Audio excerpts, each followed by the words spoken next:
Let's get right to it.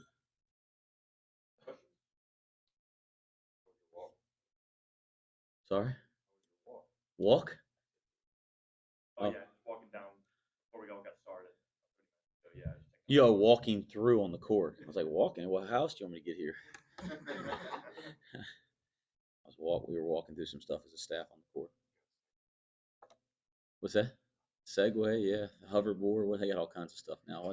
I just walk places generally. Walk or drive, the two things. Yeah.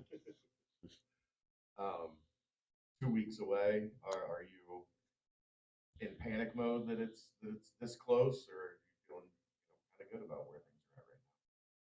Certainly not in panic mode. Coaches are always in panic I think the better term to describe what we're doing is just a sense of urgency. I think we have a sense of urgency. We probably always have a sense of urgency. I'd at least like to think that, but it does get a little heightened as you get a little closer. Um, the on the court, there's the things that the foundational stuff. That your values, like obviously those are things outside of X and O's. But when you get to the X and O's, there's the foundational values of how we're trying to play offense, the things that we really value there, how we're trying to play defense, the things we value there. And you're trying to refine those things every single day throughout the preseason, and never lose sight of those things. But as you get closer to games, some of those situational things or some of those bells and whistles that you just have to play a game, they become, honestly, every year you go, man, we don't have this in and we don't have that in, and we haven't addressed enough out of bounds plays, or maybe we haven't guarded certain actions we know we'll face early in the year. So the little things start creeping up on you, and you do feel that the season's getting closer. But we do a really good job of preparing here as a staff. And so even though we're having a little bit of that, I think we planned well this preseason. And from a structural standpoint, we're pretty far along, or as far along as we should be to this stage. There's been more of these two-time waivers denied. So did you see a dramatic overturning of all this, or any update on your handling? I think, as I said in Kansas City last week, um, I think like we're at a very interesting inflection point with this second time transfer process. And I think the NCAA has a real opportunity to get this right. And I'm gonna hope and have faith that uh, that they do. And and in the meantime, we're gonna try to do everything we can within laws and rules to help our guys get on the basketball court, because they should be. They were led to believe they would be if they met guidelines and standards, which they've met, right? And so the process is not over. We're going to trust that this process. I'm going to have faith that the NCAA is going to use this as an opportunity to do the right thing. And if it's important to the membership, we all are the NCAA as a membership, to find a way to restrict two-time transfers, then we should find a way to do that collectively, regardless of what some coach does or doesn't think. But we have to make sure that that process is clear, that it's concise, that it's not arbitrary. And I I hope that the NCAA doesn't penalize young people for a process that seems very difficult and confusing. Again, at 40 years old, if been through quite a bit as a leader, at least in this field, if I have a very, very difficult time understanding this process and I learn something new every day, well, life decisions were made back in the spring based on a very specific set of guidelines. Imagine what it's like for a young person. And my biggest concern right now is Aziz and Jamille's mental well being. And that's not a line to try to help them get a waiver, okay? Like, this is very, very, very, very difficult. They don't understand. They don't understand why they can't play. Like, imagine you made a life decision under the belief that you would be able to play basketball because of what you read and what people that were supposed experts that you consulted with told you, that if you went through this process based on the things in your life, you're going to be able to play when you transfer. You made life decisions to do that.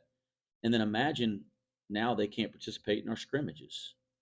Like we ain't gotten to games yet, and they are confused, and that's this very very difficult on so many different levels. It's very confusing and difficult for them, and that's my number one concern.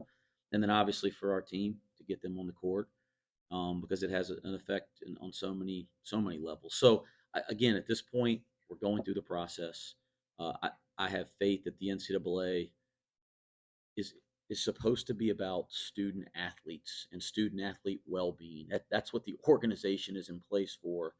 I have faith they're going to look at what's been going on here and look at this process and realize that it needs to get cleaned up and be a little bit more streamlined, or maybe communicate the process a little better. And let's hope they don't penalize or use young people as examples. And I have faith that won't happen. I have faith that they'll do the right thing. The appeals been submitted, and do you have any better understanding of the timeline now than last time? Yeah, we've submitted appeals. I don't have a timeline because they don't give you a very specific timeline other than they they'll move quickly. And we hope to hear back. We hope to hear some good news soon, so that number one, Aziz and Jamille can just settle in and focus on the things that are important for a day-to-day college student, and not all this other junk. And then obviously it helps us prepare with our team. Aziz and Jamille are obviously the big topic right now, but if they were not eligible, how much does it help having them? Well, again, I'm not going to think about them not being eligible because I don't think that's fair to them. I, it would be an injustice for them not to be eligible, in my opinion. So we're not even going to talk about that. But having Vic and Odie back is extremely valuable to this club. I mean, two guys that had a ton of success the last 2 years in our program, but even more importantly, they've had success playing on the court together. They've been through things together. So they both improved. They both had the kind of off seasons that we expect, to the standard that we expect here. And um, I think they're both poised to have really good years. And the continuity in the program, it does mean so much. That they've done it together. They've been through things together. They know how we do things. I mean, I could go on and on and on about how important continuity is. And you have continuity with the right kind of people. It's really good for the program and really good for this year's team. And we have that with Odie and Vic. Told us weeks ago that this team is in a better spot at this point. Since we talked this a few weeks ago, how much has everyone guys some of the third the older guys bring it? Yeah, we're starting to try to become a basketball team, right? And I think what's been important from a coaching perspective is to try to create some real challenge, or some real adversity in the preseason. So the first time that we go through something or have to fight through something as a group isn't in a real game. Like, you want your preseason to have some moments that really challenge the group and force the group to have to figure out how to overcome those challenges together. So we've put our foot on the gas a little bit as a coaching staff. Certainly in my seat, I've been much more divisive and challenging in our last week and a half of practice, and I think it's the right time to do that. We have a group that's mature, we have a group that's unselfish and wants to be good, but wanting to do those things is one thing. Figuring out and learning how to do them together is something else, and we've been really pushing the gas a little bit here the last week and a half. Our tone's been strong with this team. Aziz and Jamille, are they still as active in the program, practice-wise, all that stuff? Just obviously haven't been able to participate in scrimmages, but are they feel like they'll be ready to roll, able to get out there and play the normal amount of minutes that they would normally play once they get their year? Yes, the only thing they haven't participated in is any competition against another opponent.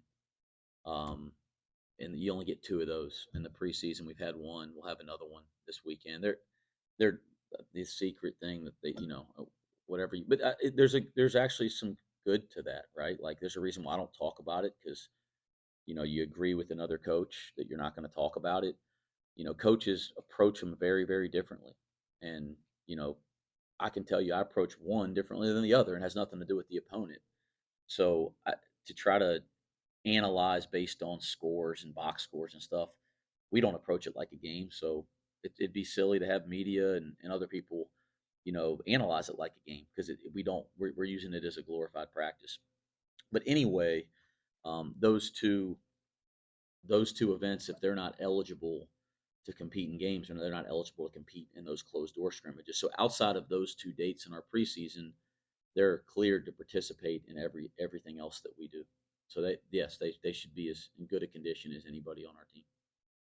You're replacing 4 of your top 5 scorers from last year. How do you feel like this team offensively is stacking up to deal with that, especially the guards and wings that are, asked to fill Dave and Landers and JD's kind of production from last year? Yeah, it's the makeup of the team is so much different that the direct comparisons uh, probably are a waste of my time and energy and unfair, right? Um, I think our style of play with this group is really evolving. I wouldn't say totally changing because the foundational things have mattered, but it's really evolving. We're playing significantly faster, right? I mean, significantly faster. We have real depth, like you hope that continues, but we have real depth. So we're playing significantly faster. We're in the open court in advantage situations more consistently. The ball, we're really emphasizing ball movement with this group, and if you thought about our team this time last year, you had two guys like Dave being number one. I mean, some of your best offense in the half court was like get Dave the ball where he's comfortable and get the heck out of his way. I mean, he was an elite. He was an elite ball screen player, but he was an elite isolation player. I mean, as good as we had in college basketball under 6'2" last year. I mean, just get him.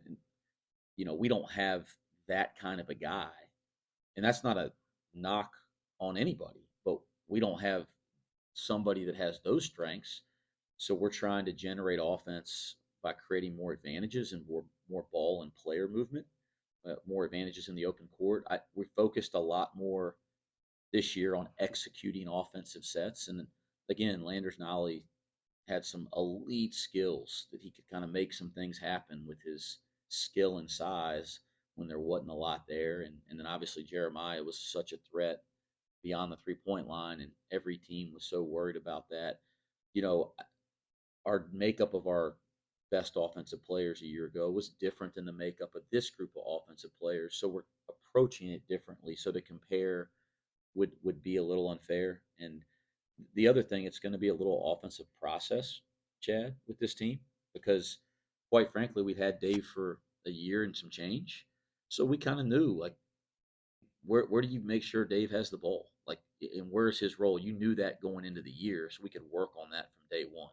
You know, we had Jeremiah for a year, so we kind of knew exactly the right places that we thought he should be used. We're still kind of figuring that out with this group, and certainly you learn a lot more when you play against somebody else than when you play against yourselves in practice. So we're learning a lot against ourselves, but shoot, we jumped up and scrimmaged somebody else, and you go, oh, well, a little different against a different style of defense, or a different style of defense that isn't the scout team, right? So it's going to be a little bit of a process, but I think there's some trends with this team that'll be much different than the last. And that doesn't say anything good, bad, or indifferent. I mean, we were really explosive at times last year, so I was proud of who we became as an offensive team. You mentioned that fans are really gonna like this is James, but you compared him to Dave occasionally a little bit. I know it's not Dave yet, but his work ethic and things like that. I was like, how did I compare him to Dave? I was trying to remember that. Yeah, just coming in and coming early, staying late, If that type thing. listen, you guys say that I'm comparing a freshman to David Joy. David Joy's going to FaceTime me before I leave this press conference, asking me I can't compare any freshman to him. But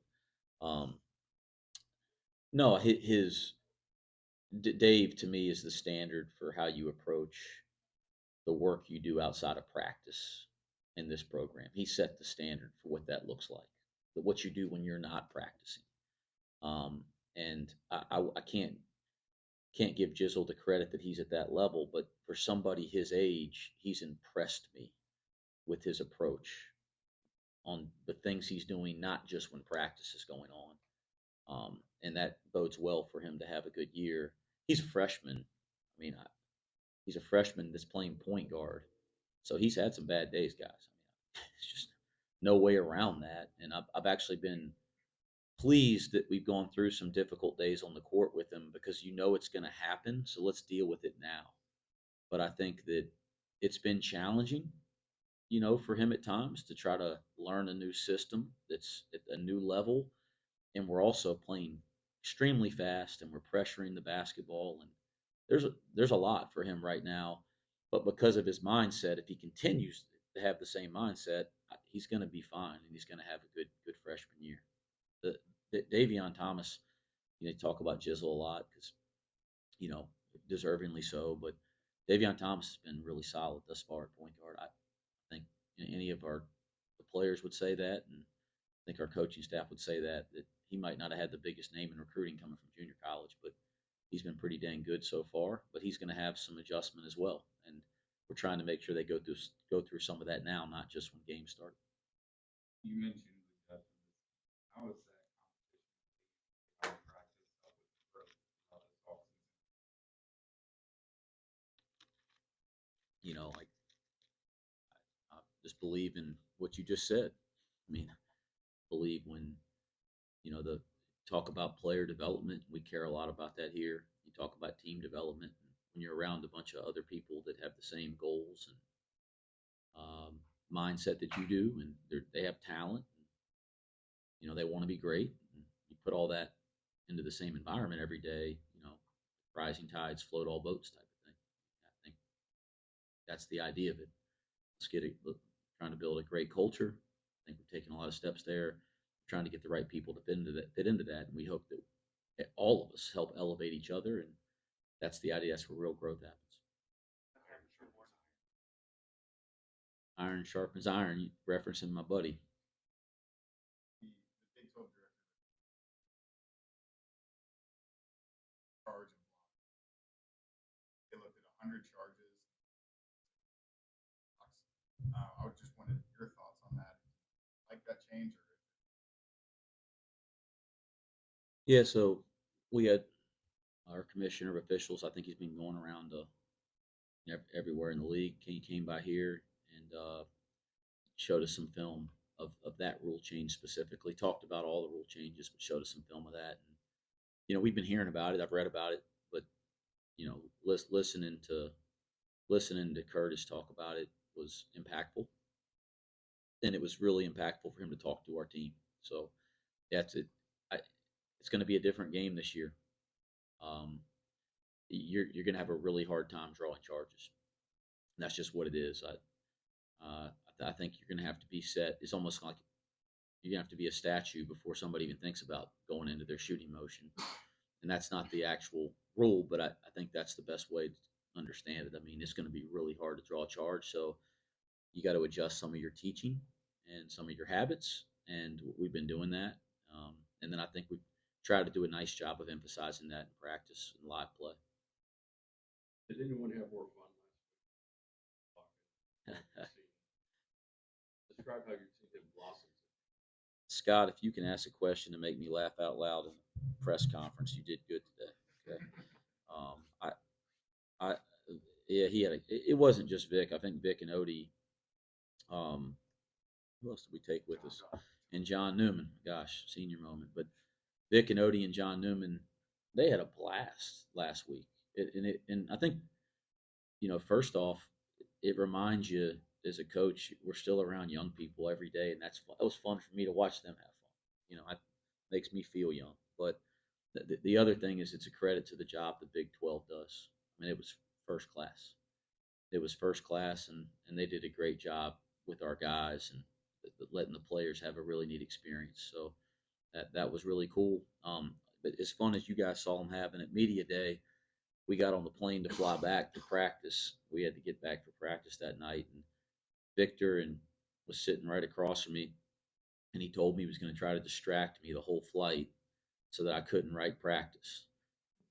And he was so dang tired from all the fun you saw him having. That distraction lasted about 3.5 minutes, and I got a great practice written. So as fun as he was having, he was tired as could be when he got on that airplane. mentioned pressure a minute ago. Haven't really been able to press the way that you wanted to your first 2 years here. Do you think this team is more suited to that, and will we see maybe a little bit more of that? Yeah, we've certainly played with it a little bit. I thought last year, when I was evaluating the year at the end of the season, I thought we spent a little too much time on it early, and when John's injury occurred, that we probably weren't ready to press like that, and we'd spent quite a bit of time in our preseason. Now, the hindsight's 2020, and if John would have been healthy, I think that team could have pressed a lot more. So I do think we'll evolve to that. We have some stuff in, and we've worked at it a little bit, but we haven't spent as much time on it yet, just because I don't want to make the same error that we might have made a year ago.